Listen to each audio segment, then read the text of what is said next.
हमने कल पढ़ा कि जनाब ऑडिट की डेफिनेशन क्या होती है, फिर हमने फाइनेंशियल स्टेटमेंट का पढ़ा। ऑडिटर एक बंदा होता है जिसके पास ऑफिशियली एक जो है अथॉरिटी होती है कि जाके वो फाइनेंशियल स्टेटमेंट को चेक करे। कौन अथॉरिटी देते हैं? दो चीज़ें, एक तो गवर्नमेंट कहती है, लेकिन गवर्नमेंट ये नहीं कहती स्पेसिफिक ऑडिटर को लेके जाए, वो कहती ऑडिट करवा ले किसी भी चार्टर्ड अकाउंटेंट से। अब आपको सेलेक्ट करते हैं शेयर होल्डर, कहाँ पे करते हैं? एजीएम में, एनुअल जनरल मीटिंग में वो कहते हैं हमारा इस साल का ऑडिटर ये होगा।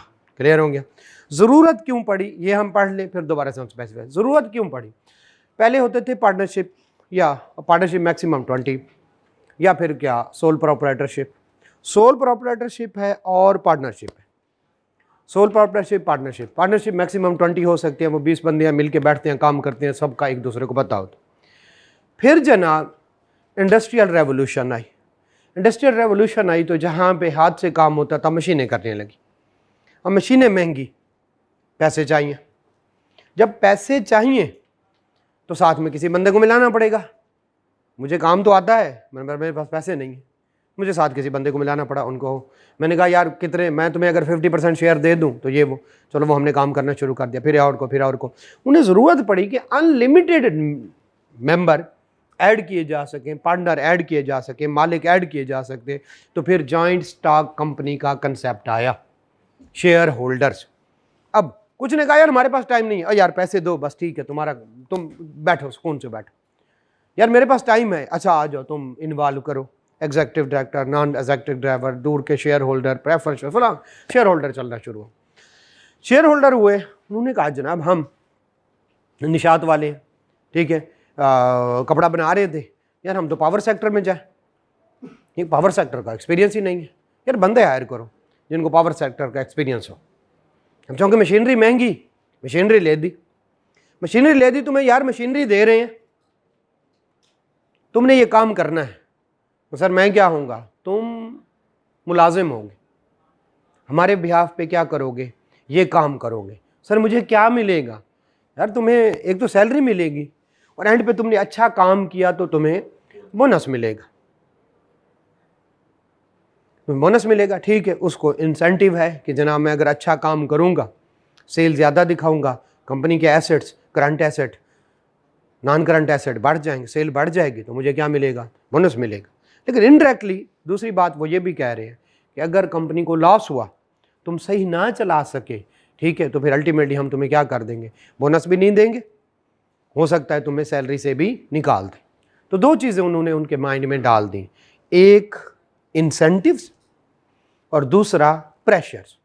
अल्लाह ताला ने भी ये चीज़ें हमारे माइंड में डाली हुई हैं, क्या जन्नत दोज़ख, जाओ अच्छे काम करो, ठीक है, तो क्या मिलेगी? इंसेंटिव जन्नत, और बुरे काम किए तो दोज़ख निकाल देंगे। तो हम जब कोई बुरा काम करते हैं तो ये दो चीज़ें हमारे सामने होती है, जब हम कोई अच्छा काम करते हैं तो ये दो चीज़ें सामने होती हैं। पता है फरिश्ते हैं, लिख रहे हैं हर एक का हिसाब किताब। क्लियर हो गया? अब फरिश्ते हमारी मानते हैं? नहीं मानते। लेकिन यहाँ पे तो फाइनेंशियल स्टेटमेंट भी उसी मैनेजमेंट ने प्रिपेयर करनी थी, ठीक है। तो अपनी परफॉर्मेंस अच्छी दिखाएंगे या बुरी दिखाएंगे? अच्छी दिखाएंगे। एसेट्स को ओवर स्टेट करेंगे, लाइबिलिटीज़ को अंडर स्टेट करेंगे, इनकम को, सेल को ओवर स्टेट करेंगे और एक्सपेंस को अंडर स्टेट करेंगे। ये प्रॉब्लम आना शुरू हो। तो बजाय कि वो ट्रू एंड फेयर व्यू दिखाते, उन्होंने बेस्ट व्यू दिखाना शुरू कर दिया। लेकिन ज़ाहिर है फ्रॉड तो फ्रॉड होता है, चोरी तो चोरी होती है। कब तक चलती? या तो कंपनी डूब जाती या फिर पकड़े जाते। तो ओके, सर को पकड़ के बैठ जाते, यार हमारे साथ क्या हुआ? तो उन्होंने कहा यार हम फाइनेंशियल स्टेटमेंट देखते तो हैं, वो तो बड़ी बेहतरीन हो रही होती है। उनको याद आया कि ये जो बंदा था, ये जो मैनेजमेंट थी, ये जो डायरेक्टर थे, ये जो हमारे एम्प्लॉय थे, ये हमसे कभी कभार पूछा करते थे सर इम्पेयरमेंट का पता है? हम कहते थे नहीं। अच्छा सर रीवैल्यूएशन सरप्लस क्या होता है, को पता है? नहीं यार मुझे नहीं पता। कभी कभार पूछा करते थे कि सर जो आपको पता है डेप्रिसिएशन क्या रेट चल रहा है? हमने कहा नहीं सर। यूजफुल लाइफ का पता है और रेजिडुअल वैल्यू? हम कहते हैं नहीं। तो जब भी जाती है फाइनेंशियल स्टेटमेंट में देते हैं इसकी यूजफुल लाइफ है, इसको इतने पे डेप्रिशिएट करना है, इसकी वैल्यू बढ़ गई क्योंकि इसमें क्या आ रहा है, रीवैल्यूएशन सरप्लस। फिर डिस्क्लोजर में लिखा होता है एसेट जो है वो इम्पेयरमेंट की ज़रूरत ही नहीं है उसको। फिर कहीं पे लिखा होता है ऑल्दो लोअर ऑफ कॉस्ट और एनआरवी करना था, हम इसको कॉस्ट पे ही ले लें। उन बेचारों को पता ही नहीं एनआरवी। उन्होंने एक बंदा ढूंढा जिनको ये चीज़ें पता हो और उसका नाम था चार्टर्ड अकाउंटेंट। वो गया, उसको बिजनेस का भी पता है। उसने कहा बजाय के आप क्या किया करें, ये जो फाइनेंशियल स्टेटमेंट है आपने पढ़ी है 5 किस्म की, ये जो फाइनेंशियल स्टेटमेंट है आप डायरेक्ट हमें शेयर होल्डर को दें, ठीक है। उससे पहले इसको क्या करें, ऑडिटर को दे दें, वो इसको चेक करे और उसके बाद ये किसकी तरफ जाए। अब इस ऑडिटर को पता है लोअर ऑफ कॉस्ट और एनआरवी क्या होता है, यूजफुल लाइफ क्या होती है, रिवैल्यूएशन कब लगाई जाती है, एम्पेयरमेंट की टेस्टिंग कब की जाती है, ये सारी बात आपको भी पढ़ाई जा रही है क्योंकि आप भी क्या बनने जा रहे हैं, ऑडिटर बनने जा रहे हैं, ठीक है। कहाँ पे IFRS 1 अप्लाई होता है, कहीं IFRS 2 अप्लाई होता है, कहाँ पे क्या होता है, कहीं पे क्या होता है, ये सारी चीज़ें ऑडिटर को पता है। अब जो वो चेक करता है और उसमें से कोई मिस स्टेटमेंट निकलती है,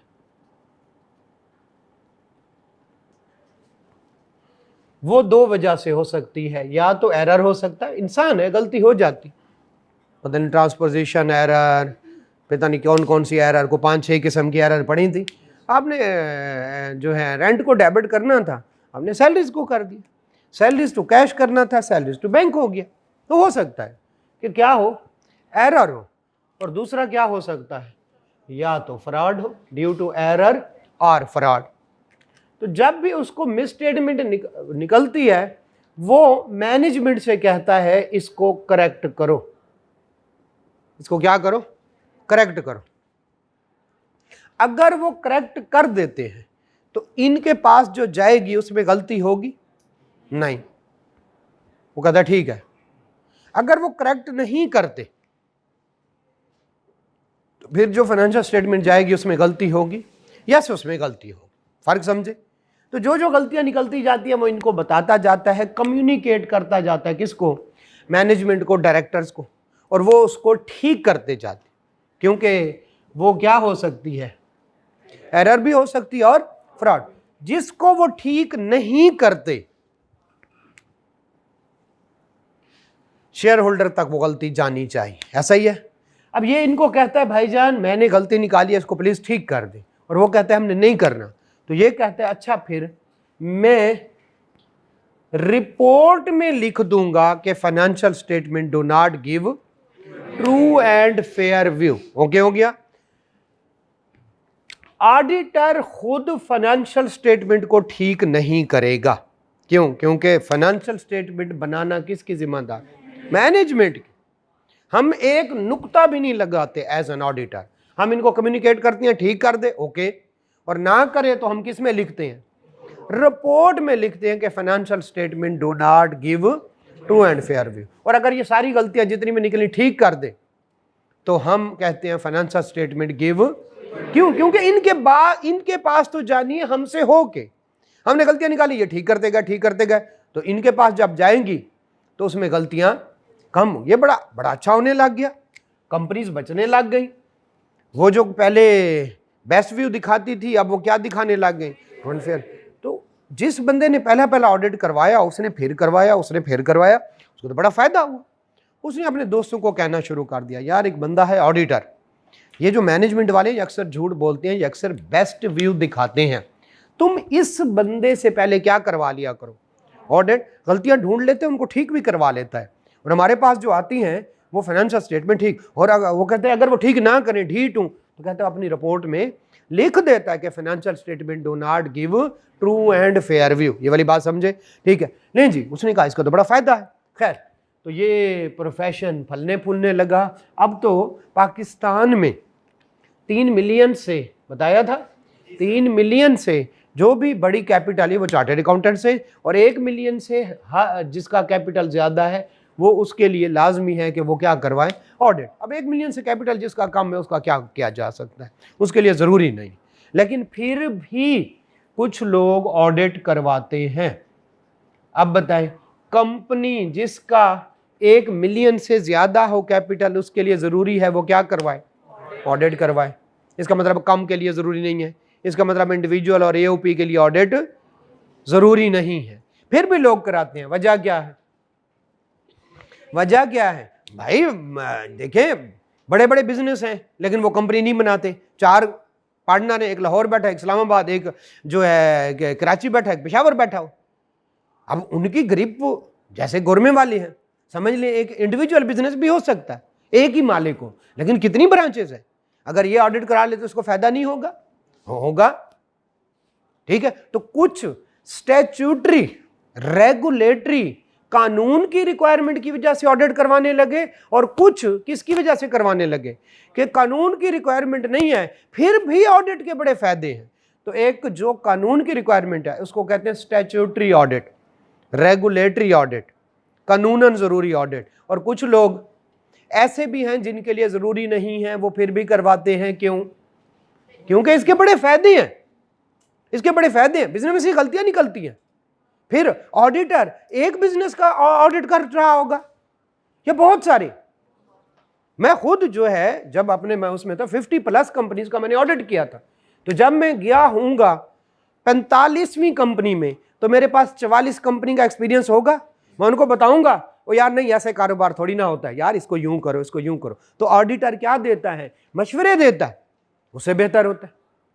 अब जरा सुने, किसी ने बिजनेस सेल करना है, ठीक है, बिजनेस सेल करना है। अब जो सेलर है, जो सेल कर रहा है, वो कहता है मेरा बिजनेस है 2 अरब रुपए का, और जो लेने वाला होगा नहीं नहीं नहीं ये तो 50 करोड़ का है मैक्सिमम। दरमियान में ऑडिटर आ जाता है, वो ऑडिट करवाते हैं। ऑडिटर देखो, ऑडिटर कह रहा है 2 करोड़ का है। अब उसका बिजनेस सेल हो जाएगा या नहीं? यस, सेल हो जाएगा। तो किसी ने बिजनेस सेल करना है, वहां पे भी ऑडिट की जरूरत पड़ती है, चाहे कानून कहे ना कहे। अच्छा, आप बताएं, किसी ने अपने शेयर बेचने हैं, तो एक के अकाउंट्स ऑडिटेड हैं और एक के अकाउंट्स ऑडिटेड, तो किससे लोग ज्यादा रिलायबल, क्लियर हो गया। इसी तरह से जब आप अपनी रिटर्न फाइल करने लगते हैं, हम भी जब, जैसे अभी सीजन है, आज लास्ट डेट है, तकरीबन बाकी सारे मैंने ऑफ किए हैं, सिर्फ आपको पढ़ाने आया हूँ। मैंने कहा शुरू में है तो आपकी कंटिन्यूटी ना टूटे। तो आज लास्ट डेट है इंडिविजुअल और एओपी की, कंपनी की भी होती है। जब कंपनी की होती है तो हम उन्हें कहते हैं अपने क्या भिजवा दें, ऑडिट अकाउंट्स भिजवा दें। हम उनको देख के कुछ प्लस माइनस करके उनकी क्या कर देते हैं, रिटर्न फाइल कर देते हैं। तो रिटर्न फाइल भी क्या करनी होती है, ठीक है। अच्छा, ये बताएं, एक फाइनेंशियल स्टेटमेंट ऑडिट है, एक ऑडिटेड नहीं है, किसकी क्रेडिबिलिटी ज्यादा? तो ये फायदे हैं, सिर्फ ये नहीं है कि रेगुलेटरी रिक्वायरमेंट है, बिजनेस को बड़े फायदे हैं। चले, कुल मिला के शुरू में कंपनीज नहीं थी, इंडिविजुअल और एओपी थे, फिर कंपनीज बनी तो ऑडिटर की रिक्वायरमेंट हुई। क्यों? क्योंकि मैनेजमेंट जो है वो अलहदा थी और शेयर होल्डर अलहदा। शेयर होल्डर को पता ही नहीं होता, मैनेजमेंट उनको चूना लगाती थी, उनको ये करवा, उनको बेस्ट व्यू दिखाती थी, उनको बेस्ट व्यू दिखाती थी। तो दरमियान में आया ऑडिटर जो कि इंडिपेंडेंट है मैनेजमेंट से भी, और वो इंडिपेंडेंट है किससे? शेयर होल्डर से, सबसे इंडिपेंडेंट है। अगर मैनेजमेंट के साथ मिला हुआ हो तो शेयर होल्डर का नुकसान करेगा, और अगर शेयर होल्डर के साथ मिला हुआ तो गवर्नमेंट का नुकसान है। ये क्या बात हुई? शेयर होल्डर के साथ मिला हुआ हो तो टैक्स का फ्रॉड होगा, फिर भी नहीं बताएगा, हमें टैक्स चोरी कर रहे हैं, ऑडिटर चेखना शुरू कर देगा, भाई ये मैनेजमेंट और शेयर होल्डर मिलके क्या कर रहे हैं, टैक्स की चोरी कर रहे हैं। तो अगर वो शेयर होल्डर के साथ मिला हुआ होगा तो टैक्स की चोरी करेगा, और मैनेजमेंट के साथ मिला होगा तो शेयर होल्डर का नुकसान करेगा। लिहाजा ये दोनों से क्या होता है, इंडिपेंडेंट। यहां तक क्लियर हो गया? ओके। क्या सिर्फ लाजमी है कि कानूनी तौर पर जो है वो ऑडिट कराया जाए? यस, कुछ के लिए लाजमी है, जैसे कंपनीज है 1 मिलियन से ज्यादा, वो किसी से भी करवा ले, और 3 मिलियन से सिर्फ चार्टर्ड अकाउंटेंट से। क्लियर हो? कुछ ऐसे हैं जिनका कानूनी तौर पर ऑडिट करवाना जरूरी नहीं होता, फिर भी ऑडिट करवाते हैं, ठीक है। क्यों ऑडिट कर, कौन से वाले? वो कौन से हो सकते हैं? वो कंपनीज जिनका शेयर कैपिटल 1 मिलियन से कम है, या एओपीज, या अगर उसको स्टैट्यूटरी ऑडिट कहते हैं तो इसको क्या कहते हैं, नॉन स्टैट्यूटरी ऑडिट। क्लियर हो गया, चलिए ये समझ आ गई। ये क्यों करवाते हैं, क्या फायदा है, चलो कानून कहता फिर तो करवा ले। ये क्यों करवाते हैं, फाइनेंशियल स्टेटमेंट की क्रेडिबिलिटी बढ़ती है, हमें बिजनेस को इंप्रूव करने का मौका मिलता है। हमारा बिजनेस हमने सेल करना हो या हमने उसकी शेयर सेल करनी हो तो क्रेडिबिलिटी बढ़ती है, हमारा बिजनेस सेल हो जाता है, हमें इनकम टैक्स रिटर्न करने में क्या होता है, आसानी हो जाती, हम उसको ऑडिटेड अकाउंट्स दे देते हैं। क्लियर हो गया, चलें जी पढ़ते हैं ना जी, पहले 2 पेजेस। जी जी जी मैंने कल के रखवा दी, बुक शॉप वाले के पास पड़े हुए। अच्छा, evolution need of audit and assurance, आ जाओ भाई, ठीक है चलें जी पढ़ते हैं, जल्दी से हम पढ़ते जी जी। फ्रंट वाली लाइट ऑफ किधर से होंगे, ठीक है देखिएगा पीछे जाके अगर कहीं होती है तो कर दो।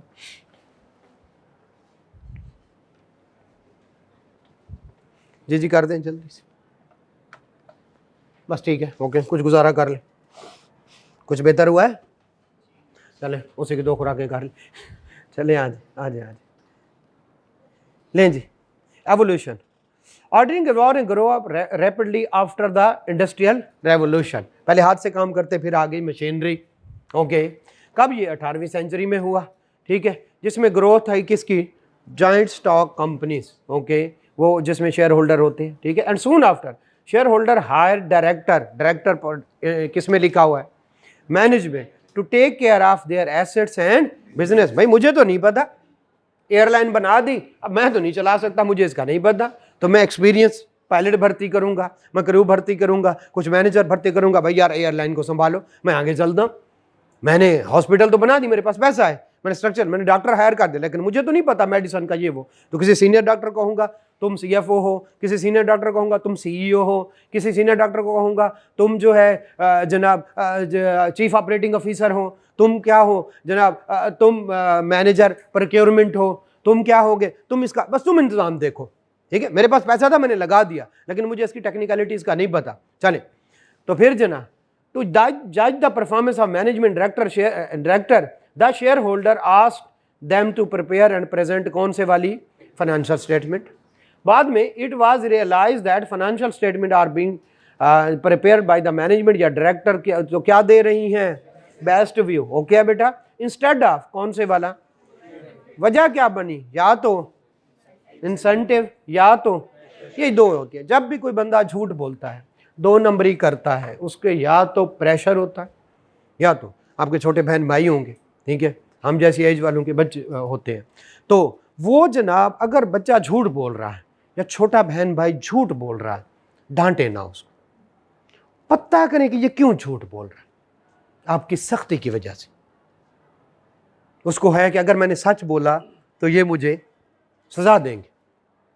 अगले दिन यही हुआ, कुछ वजह हुई तो हमारी मेड थी, उसने झूठ बोला, बच्ची है तो वो मेरे बच्चों के साथ होती है, तो मेरी वाइफ ने मुझे कहा मैं उसे कुछ ना कहूँ।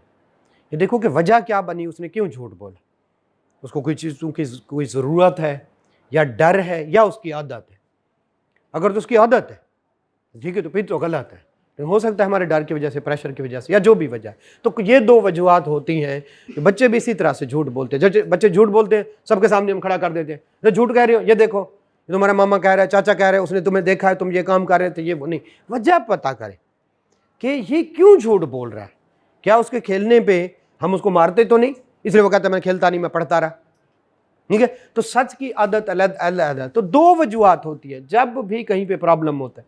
भाई मुलाजिम क्यों झूठ बोलता है और मालिक क्यों झूठ नहीं बोलता, मुलाजिम को डर है, मालिक को कोई डर नहीं, इसलिए वो सच्चा है। एक बंदा है वो भूखा है, वो चोरी करके खाएगा ना, चोरी कर रहे थे, पकड़ना, रोटी चोरी कर रहे, ओ भाई रोटी चोरी कर रहा है तो खाने के लिए कर रहा है ना, ठीक है। तो सारे मसाइल का जड़ होता है कौन से वाला, या तो इंसेंटिव होता है या फिर क्या होता है, या तो प्रेशर होता है जी। Thus the credibility of the financial statement was question। भाई ये तो बेस्ट व्यू दे रहे हैं, ये तो किसी खाते की नहीं, मैं फाइनेंशियल स्टेटमेंट का क्या करूं, ये तो है ही सारा झूठ, ये तो है ही सारा झूठ। लें जी, टू इन्हांस द क्रेडिबिलिटी या कॉन्फिडेंस या अश्योरेंस, ठीक है, ऑडिट को अश्योरेंस भी कहते हैं, ओके। फिर on the financial statement and expert, जिसका नाम क्या है, assurance provider, audit provider, assurance जो यकीन दिलवाता है, ठीक है। अश्योरेंस प्रोवाइडर या दूसरा उसका क्या नाम है, auditor, was hired by the share holder. वजह क्या थी, टू वेरीफाई, सब आसान है। Auditor is independent of both management and share holder. Management के साथ होगा तो क्या करेगा, शेयर होल्डर को नहीं, मैनेजमेंट के साथ होगा। मैनेजमेंट से मुराद वो लोग जो मैनेज कर रहे हैं, शेयर होल्डर को धोखा देगा, और शेयर होल्डर के साथ होगा तो गवर्नमेंट को धोखा देगा। वो टैक्स चोरी करेंगे, नॉन कंप्लायंस करेंगे, क्रिमिनल एक्टिविटीज में इन्वॉल्व होंगे, मनी लॉन्ड्रिंग में इन्वॉल्व होंगे, फिर भी गवर्नमेंट को नहीं बताएगा। ओके, हो गया।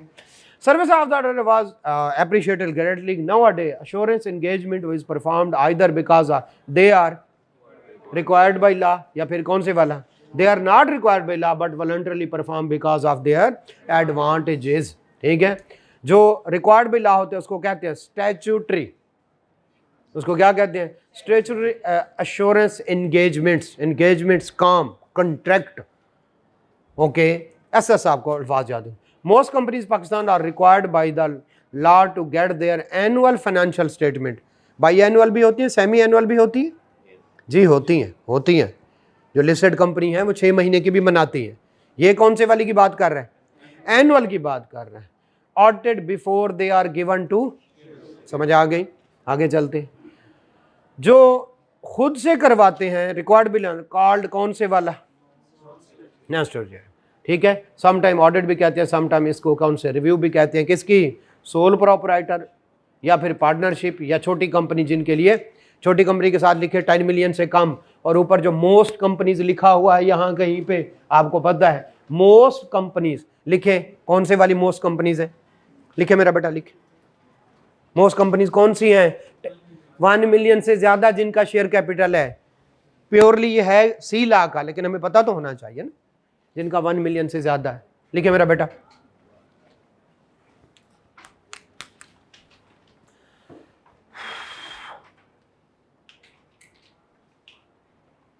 जी बेटा,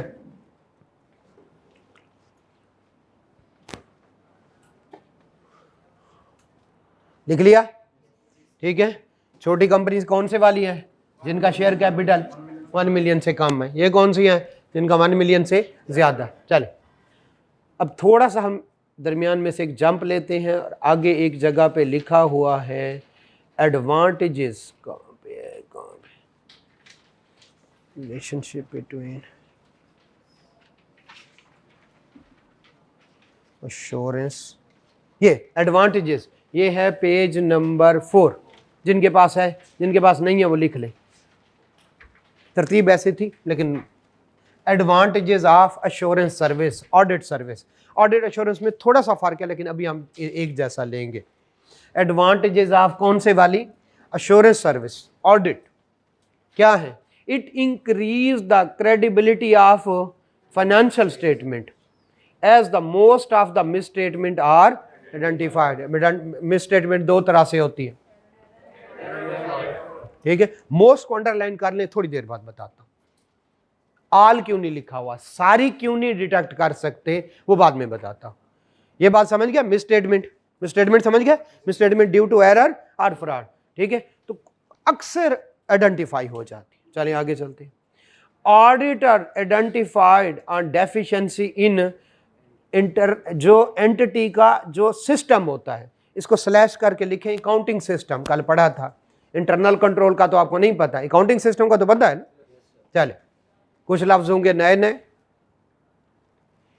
वो उसके अकाउंटिंग सिस्टम को समझता है। इंटरनल कंट्रोल भी मिलता जुलता है, बाद में पढ़ेंगे। तो उसके अकाउंटिंग सिस्टम को समझता है। सर ये जो आप एंट्री कर रहे हैं ये गलत जा रही है। सर ये जो आप रेंट पे करते हैं फर्स्ट को, वो तो पिछले महीने का होता है, तो अक्रूअल बेसिस पे तो वो 30 जून को आना चाहिए, आप उसको 1 जुलाई को, है ना, एक कैश बेसिस होती है। तो उसके अकाउंटिंग सिस्टम में जो प्रॉब्लम होते हैं वो क्या करता है, आइडेंटिफाई करता है। एंड आगे क्या है, जो बंदा 44 कंपनी का कर चुका है ऑडिट, वो 45वीं कंपनी में जाएगा, give recommendation to management to improve it. Clear है, उसको बताता है भाईजान ये आपके मसाइल चल रहे हैं।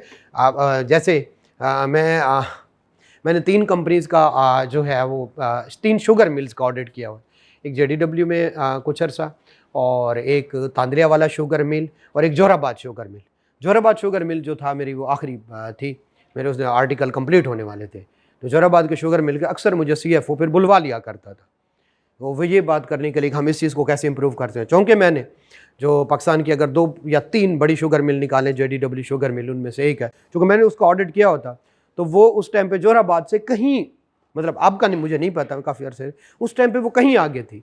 तो जोराबाद वाला फिर मुझसे पूछता था कि मैं अपने सिस्टम को फिर कैसे इंप्रूव करूँ।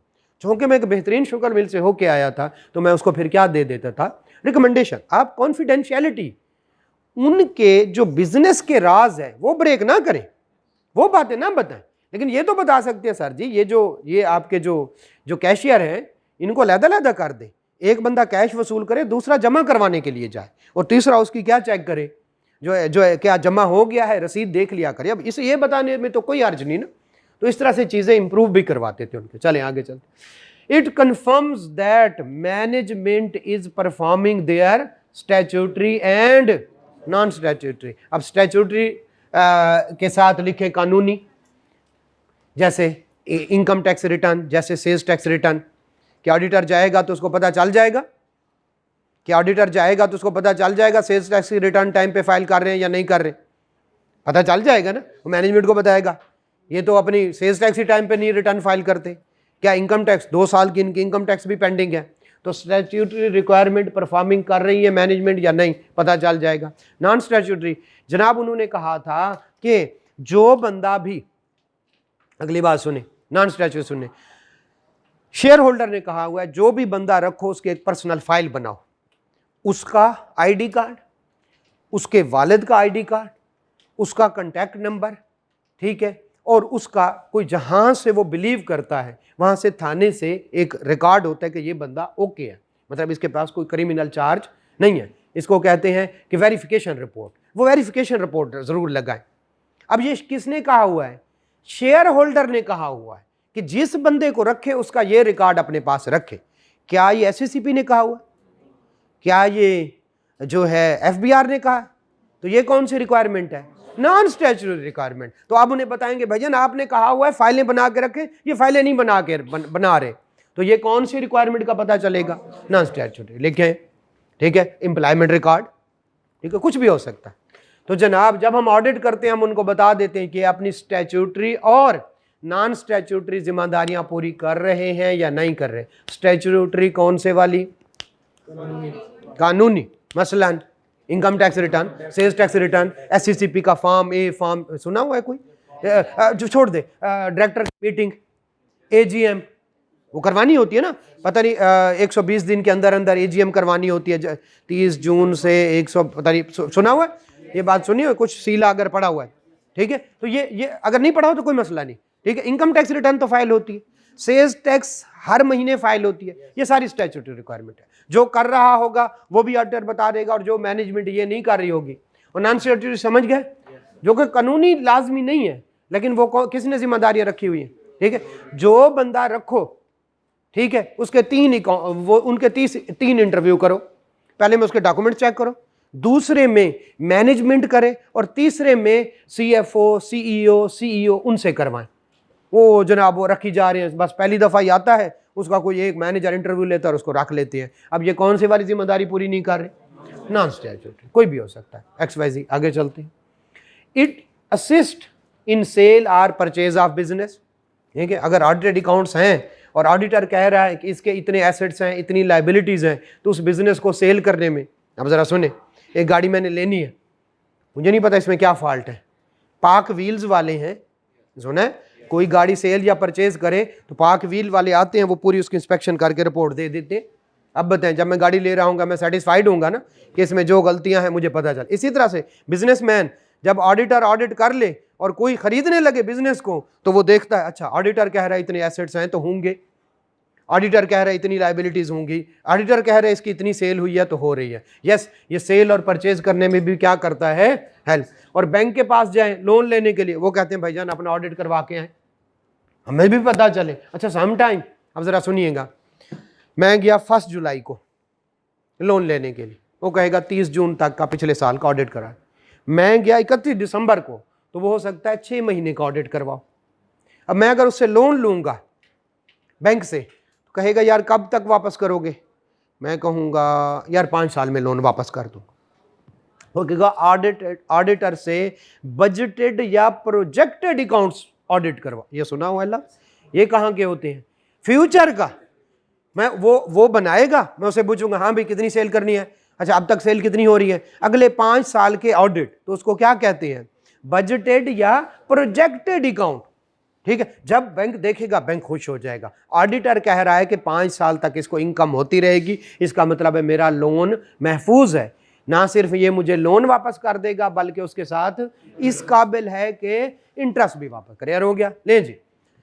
तो it assist in grant of loan by bank, ये वाली कंसेप्ट समझ आ गया कि ऑडिटर जब ऑडिट करेगा तो बैंक खुश होगा, बैंक आराम से उसको क्या कर देगा, सिक्योरिटी भी रखेगा, बाकी जिम्मेदारी भी पूरी करेगा। लेकिन एक और इजाफी चीज हो जाएगी, यार ऑडिटर कह रहा है 5 साल में इसने इनकम आनी है, इसके प्रोजेक्टेड अकाउंट है, तो यस ये कर लेगा। Okay, it assist in preparation of income tax return.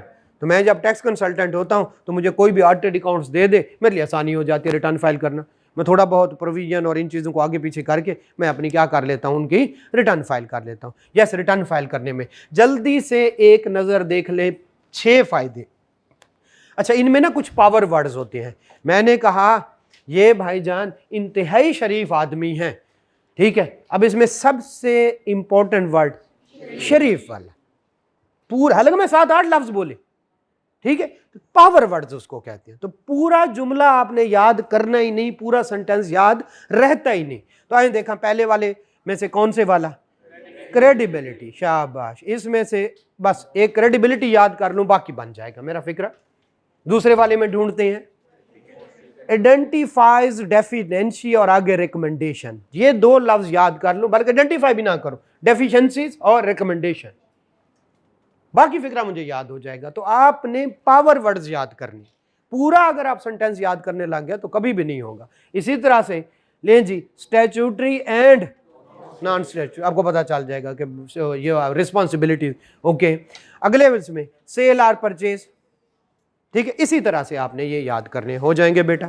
चल हम नेक्स्ट अपना टॉपिक देखते हैं, और उससे पहले थोड़ा बहुत आपको समझा देते हैं कि ऑडिटर का कोई फायदा है, ऑडिटर क्यों रखना शुरू हुए, समझ आ गए। ओके, हो गया। अच्छा, अब कुछ ऐसे हैं जिनको कानून कहता है, कुछ वैसे भी कराते हैं, क्यों, क्योंकि इसके बड़े फायदे हैं। फायदे समझ आ गए, फायदे समझ आ गए। चले, अब हमें पता चल गया ऑडिटर को क्यों रखा जाता है, अब कैसे उसको अपॉइंट किया जाता है, वो हम जरा आज सीखने लगे, जो कि कहीं लिखा हुआ नहीं है, लेकिन वो आपके लिए जानना जरूरी है।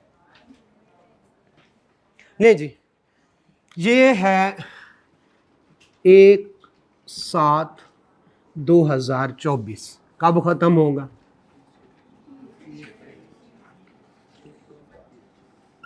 25, ये पूरा साल मान गए। इस साल का भी ऑडिटर होगा, इससे पिछला साल वो कब से शुरू होगा, 1/7/23 से लेकर 30 तक, ये क्लियर होंगे। ले, पिछला साल खत्म हुआ कब, ओके, इसकी एजीएम होनी है कब, कितने दिन बाद, 120 दिन के अंदर अंदर। जिसने नहीं पढ़ा वो कर ले। अच्छा, इसी यहां से एक बात आती है कि जनाब अगर मैंने सीला नहीं पढ़ा हुआ कोई फर्क नहीं पड़ता, सर मैंने FAR 2 नहीं पढ़ी हुई, कोई फर्क नहीं पड़ता। बस इतना सा फर्क पड़ेगा, जैसे एक बच्चा आई काम करके आता है, ठीक है, और एक FSC करके आता है। अब FSC को डेबिट क्रेडिट का कोई पता, लेकिन आई काम वाला कितना फर्क पड़ता है, हम तो 0 से पढ़ाते। तो FAR 1 पढ़ना होना जरूरी है। किसी ने FAR 2 नहीं पढ़ी, किसी ने सीला बीला नहीं पढ़ा, कोई फर्क नहीं पड़ता, हम आपको 0 से सिखाएंगे। ले जी, जिसको पता है 120 दिन के अंदर अंदर एजीएम करनी होती है, ठीक है, जिसको नहीं पता, ठीक है, वो ये ईयर जब एंड होता है तो 120 दिन के अंदर अंदर एनुअल जनरल मीटिंग करते हैं, एजीएम। इस एजीएम में फाइनेंशियल स्टेटमेंट दी जाती हैं कि किसको, शेयर होल्डर, और उनको पता चलता है ये जो साल खत्म हुआ कौन से वाला, 30/6/24 वाला, उस साल में मैनेजमेंट ने हमारी कंपनी का क्या हशर किया, अच्छा किया या बुरा किया। ये 3-4 महीने क्यों लेते हैं? ऑडिट करने के लिए। कौन से वाला ऑडिटर? जो कि अपॉइंट हुआ होगा इस साल के लिए, जो कब खत्म हुआ? क्लियर हो गया? तो 24 खत्म हुआ कब? और इस दौरान इन एक तो 30 को ही अकाउंट्स नहीं बन जाते, 2, 4, 5, 6 दिन लग जाते। ठीक है, जैसे कोई क्लोजिंग स्टॉक वो काउंट करना है और 10 जगह पे पड़ा है, 2-4 दिन तो लग जाएंगे। सैलरीज डिस्टर्बमेंट करने 2-4 दिन तो इनको लग जाएंगे अकाउंट बनाने में। उसके बाद ऑडिटर आएगा, उसको कम से कम 1 महीना और ज़्यादा से ज़्यादा तो बहुत साथी होते हैं, यूजली 2-3 महीने ऑडिटर को चाहिए होते हैं। 2-3 महीने में वो ऑडिट करेगा। फिर एजीएम होगी। एजीएम के 21 दिन पहले, ये साल खत्म हुआ, 120 दिन के अंदर अंदर क्या होनी है? Annual general meeting. Share holder को वो अकाउंट्स दिए जाएंगे। वो अकाउंट्स तैयार हो गए 30/6/2024 के 2-3 दिन बाद। उनकी वेरिफिकेशन की ऑडिट ने 2-3 महीने में, और वो सारे शेयर होल्डर को भेज देते हैं। वो उनको पढ़ते हैं और आके सवाल जवाब करते हैं। कब? जिस दिन एजीएम होती है। क्लियर हो गया? इस दिन, अब एजीएम यूं समझ लें ये कब? 28 अक्टूबर को होती है, तो हम 20 अक्टूबर कह लें। 20 अक्टूबर 2024 एजीएम हो गई। एजीएम हो गई। इस दौरान अगर चाहे तो पिछले ऑडिटर को चलाते रहें, और अगर ना चाहें तो नया ऑडिटर अपॉइंट करें। अब ये किस साल के लिए होगा? 25 के लिए। कब ऑडिट करेगा? 30/6/2025 के बाद। और कितने महीने? 2-3 महीने में। 2-3 महीने में ऑडिट करेगा। और कौन से वाली एजीएम? जो इससे 120 दिन के अंदर अंदर होनी है। उस एजीएम में इस साल के ऑडिटेड अकाउंट्स रखे जाएंगे, ये ड्राफ्ट ऑडिटेड। और जब हम ऑडिट करने जाएंगे तो हमें ड्राफ्ट मिलेगा या ऑडिटेड अकाउंट्स? ड्राफ्ट। शाबाश। फाइनेंशियल स्टेटमेंट हमें मैनेजमेंट देती है ड्राफ्ट, हम करते हैं उसका ऑडिट। कितने महीने में? 2-3 महीने लग जाते हैं, 8-8 महीने भी लगते हैं। बाज दफा कोई मामला अड़ जाए, बाज दफा छोटी सी कंपनी होती है 1 महीने में कर लेती, लेकिन यूजुअली 2 से 3 महीने लग जाते। हम रिपोर्ट देंगे, जो जो गलतियां निकलेंगी क्या करेंगे? उनका मैनेजमेंट को कहेंगे। दे ड्यू टू एरर भी हो सकती है, और जो भी है हम मैनेजमेंट को कहेंगे इनको ठीक करते जाएं, ठीक करते जाएं। जब वो ठीक कर लेंगे और हम खुश होंगे, हम फाइनेंशियल स्टेटमेंट के साथ एक चीज अटैच करेंगे जिस पे हमारा कुछ लिखा होगा, रिपोर्ट अटैच करेंगे। Audited accounts plus auditor report, ये जाएगी किसके पास? शेयर होल्डर के पास। क्लियर हो गया? वो मैनेजमेंट को भी देखेंगे और हमें भी देखेंगे। अब चाहेंगे तो यहां पे कितना था? 20 अक्टूबर 2024। चाहेंगे तो 20 अक्टूबर 2025 को हमें रीअपॉइंट करेंगे, और अगर हमारी परफॉर्मेंस से वो खुश ना हुए या कोई भी वजह हो सकती है तो वो किसी और को अपॉइंट कर देंगे। क्लियर हो गया? लेकिन बताएं ऑडिटर कब अपॉइंट हो गया? ऑडिट कब करना है? 30/6/25 के बाद। दोबारा, ईयर कब शुरू हुआ? 2-3 महीने तक तो कोई नहीं पूछेगा, क्यों? क्योंकि अपॉइंटमेंट कब होनी है? 28 अक्टूबर तक। 120 दिन हो जाते, 28 अक्टूबर तक। ओके हो गया? हमारा यूं समझ 20 अक्टूबर को एजीएम हो गई, 28 अक्टूबर तक करनी होती है 120 दिन के अंदर। ओके हो गया? एजीएम हो गई, हम यहां पे अपॉइंट हो गए। हमने ऑडिट शुरू करना है कब? 20/25 के बाद। ये वाली बात समझ आती है? नहीं जी, हम ऑडिट करेंगे, कितने महीने लगाएंगे? फिर हमें मिलेंगे कौन से अकाउंट्स? ड्राफ्ट मिलेंगे। हम उसमें जो भी गलती, कोई भी एरर, कोई भी फ्रॉड हम निकालेंगे और उसको किसको कम्युनिकेट करेंगे? मैनेजमेंट को, जो ठीक करेगी। या हम खुद ठीक करेंगे? नहीं, हम एक नुक्ता भी नहीं लगा सकते, वो ये उन्होंने ठीक करना है। जब वो ठीक कर देंगे, सारी गलतियां ठीक हो गई, तो रिपोर्ट में क्या लिखेंगे? Financial statement give true and fair view. और अगर गलती हुई तो नीचे हम वजह लिख लेंगे कि फलां गलती थी, हम कहते थे इसको लोअर ऑफ कॉस्ट और एनआरवी पे लिखो, ये लिख ही नहीं रहे, लिहाजा financial statement do not give true and fair view. ये बात क्लियर है? ये बात क्लियर है? इसी तरह से ये सर्कल चलता रहेगा। अब बताएं हमने ऑडिट कब करना है? 1/7/25 के बाद। अपॉइंटमेंट कब हुई? तो क्या हम यहां पे वेले बैठे रहे? ऑडिटर कुछ ना कुछ करता रहता है, सम टाइम नहीं भी करता और जाता है ईयर एंड होने के बाद, सम टाइम। अच्छा ये बताएं यहां पे आ रहा है कैश का बैलेंस, वो किस में होगा? बैलेंस शीट में या प्रॉफिट एंड लॉस में? बैलेंस शीट में। बैलेंस शीट क्या होती है? एज ऑन होती है या for the year? As on. इसका हम कुछ नहीं कर सकते क्योंकि अभी हमने कैश काउंट कर लिया यहां पे, यानी नवंबर में चले गए, कैश काउंट कर लिया, वो तो हमारे किसी काम का नहीं। ये बताएं हम स्टॉक काउंट कर सकते हैं? कौन से वाला आना चाहिए? वो तो एज ऑन 30 जून आना चाहिए। अच्छा ये बताएं हम सेल काउंट कर सकते हैं? यस कर सकते हैं। क्यों? क्योंकि देखिए पूरा साल सेल हुई 12 रुपए, तो इन 4 महीनों में 4 रुपए हो चुकी होगी, उसको तो कर लेना ताकि हमारा काम। तो हम प्रॉफिट एंड लॉस वाले आइटम कर लेंगे और बैलेंस शीट अगर करना चाहें तो हमारी मर्जी, हम जाएं एक साल खत्म होने के बाद। लेकिन कभी कभार होता है, जैसे अदनान रशीद साहब है, इनकी एक कंपनी है, वो 7 जुलाई को कहते हैं हमें रिपोर्ट चाहिए। अब ये पॉसिबल ही नहीं है 3 महीने का काम, तो फिर वो क्या करते हैं? वो साल के दौरान जाके उनके सारे जो प्रॉफिट एंड लॉस वाले होते हैं वो आइटम करते रहते हैं। इन 7 दिनों में क्या करते हैं? बैलेंस शीट आइटम करके तो उनको रिपोर्ट दे देते हैं। यस ये पॉसिबल है, लेकिन यूजुअली हम कब जाते हैं? 1/7/2025 के बाद जाते हैं, यहां पे ऑडिट ओपन होते हैं। यहां तक ओके? जी सर, जी जी कम्युनिकेट करने कोई बात? जी मैं देख लेता हूं।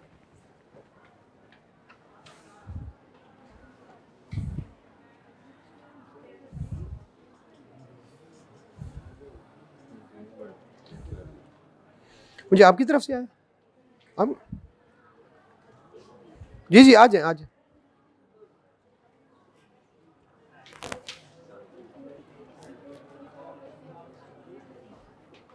इसी ग्रुप का? जी जी ठीक है। अच्छा है इस तरह से, चलो हम यहीं पे रोक लेंगे। और इसका कहीं पे लिखा हुआ भी नहीं है। बेसिकली आपके ना ग्रुप नहीं बन रहा उसका व्हाट्सएप का, तो वो शहबाज साहब चाह रहे हैं कि आप उनके कोई QR जो है वो कोड वो आएगा आपको, आप या जो भी उनका है वो कर ले, तो हम इंशाल्लाह कल यहीं से स्टार्ट करेंगे। जितना हमने पढ़ लिया ओके है, ठीक।